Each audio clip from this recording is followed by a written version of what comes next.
S.C. Verma, Geometrical Optics का numerical 38. A spherical surface of radius 30 cm separates two transparent media A and B with refractive indices 1.33 and 1.48 respectively. The medium A is on convex side of the surface. Where should a point object be placed in medium A so that the paraxial rays become parallel after refraction at the surface?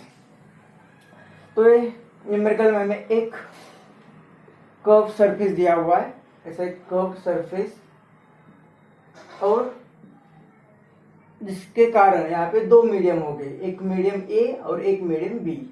अब इसका refractive index हमें कहा है कि 1.33 होगा, तो दूसरे का रिफ्रैक्टिव इंडेक्स 1.48 होगा। इस तरह से इस मीडियम को दो मीडियम में डिवाइड किया है।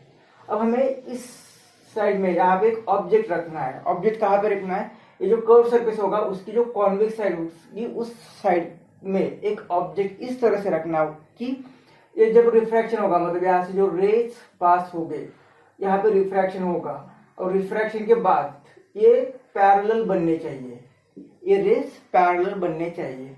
तो उस कंडीशन में ये जो ऑब्जेक्ट रखा है यहाँ से, मतलब ये यू डिस्टेंस जो होगा वो कितना होना चाहिए है हमारा सवाल है। ये जो कर्व सरफेस होगी उसकी रेडियस ऑफ कर्वेचर दी है 30 सेंटीमीटर, तो यू की वैल्यू हमें फाइंड करनी है। अब ये रे पैरेलल जा रहे मतलब ये कहाँ पे मीट हो गए? तो एट इंफिनिटी में लेंगे, मतलब इमेज कहाँ पे फॉर्म होगी? इंफिनिटी पे। तो हमें एक कर्व सरफेस दिया है, सिंगल स्फेरिकल कर्व सरफेस दिया है, तो हमें यूज करना है refraction due to single spherical surface.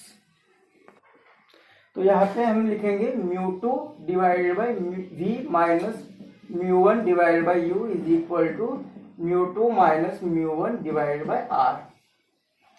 अब ये रिफ्रैक्टिव इंडेक्स होगा जिसके कारण इमेज बन रही है, ये होगा जिसमें ऑब्जेक्ट रखा हुआ है। तो ये ub की वैल्यू, ये μ2 मतलब ये ub, ये कितनी आएगी? 1.48। v कहाँ पे बन रही है? तो ये पैरेलल रेज मतलब वो इंफिनिटी पे बन रही है। माइनस μ1 की वैल्यू ये 1.33 डिवाइड बाई म्यू, ये u। अब u फाइंड करना है तो इसके साइन के बारे में नहीं सोचेंगे, तो आंसर हमें साइन दे देगा। इज इक्वल टू μ2 मतलब ये 1.48 माइनस 1.33 डिवाइड बाई r। अब r इस साइड में है, ये इंसिडेंट रे भी इसी साइड में, तो ये पॉजिटिव ले लेंगे, तो ये r पॉजिटिव आ जाएगा, ये 0 बन जाएगा। तो ये माइनस 1.33 की वैल्यू होती है 4/3, ये u की वैल्यू इज इक्वल टू, इसका सब्ट्रैक्शन करेंगे तो ये 5, 4 में से 3 गए 1 और ये 0 डिवाइडेड बाय ये r रेडियस कितनी दी हुई है? तो 30 सेंटीमीटर दी हुई है।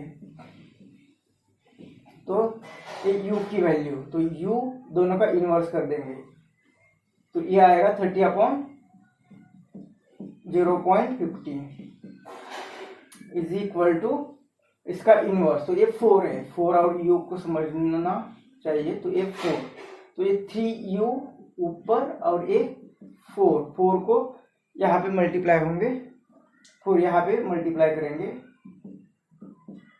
तो ये 3u और ये 3 यहाँ पे डिवाइड होंगे और ये माइनस साइन, तो ये आएगा ये 15, तो इसे 10 से मल्टीप्लाई करें, 100 से मल्टीप्लाई करेंगे, यहाँ पे 100 से मल्टीप्लाई करेंगे, 15 2 जा मतलब ये आ गया 200 और ये टोटल 800। तो u की वैल्यू आएगी ये माइनस 800 डिवाइडेड बाई 3, तो 3 से डिवाइड करेंगे तो ये 3, ये पहले माइनस 3 2 जा 6, 20, 3 6 जा 18, फिर से 20, तो 3 6 जा 18, फिर से 20, तो ये 6 ही आता रहेगा। मतलब u की वैल्यू हम लिखेंगे u इज इक्वल टू ये माइनस 266 और इसके लिए लिखेंगे 0.7।